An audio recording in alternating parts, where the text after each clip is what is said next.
वडनेर भैरव येथील शाळा प्रकरणाने खळबळ, विद्यार्थिनींच्या सुरक्षिततेचा प्रश्न ऐरणीवर. निफाड तालुक्यातील वडनेर भैरव येथील सनराइज हायस्कूल संदर्भातील चर्चेमुळे परिसरात खळबळ उडाली असून विद्यार्थिनींच्या सुरक्षिततेचा प्रश्न ऐरणीवर आला आहे. अल्पवयीन विद्यार्थिनींसोबत गैरवर्तन झाल्याच्या चर्चेमुळे पालक, ग्रामस्थ आणि विविध सामाजिक संघटनांमध्ये संतापाचे वातावरण निर्माण झाले आहे. शिक्षण संस्था या विद्यार्थ्यांच्या सर्वांगीण विकासाचे केंद्र मानल्या जातात, मात्र या प्रकरणामुळे शाळांमधील सुरक्षा व्यवस्थेबाबत प्रश्नचिन्ह उपस्थित केले जात आहे.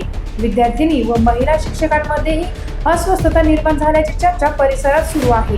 संबंधित प्रकरणाचा संबंध मराठा विद्याप्रसारक समाज संस्थेशी जोडला जात असल्याने नागरिकांमध्ये विविध प्रतिक्रिया उमटत आहेत.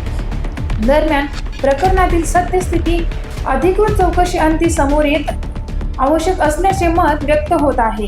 संबंधितांवर निष्पक्ष चौकशी करून दोषी आढळणाऱ्यांवर कठोर कारवाई करण्याची मागणी पालक व सामाजिक संघटनांनी केली आहे.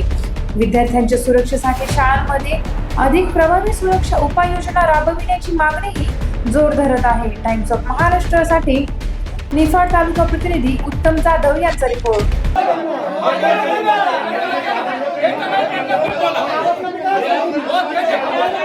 हा एवढा ताट आधी नाही झाला का? काय ताट वर राहिला आधी?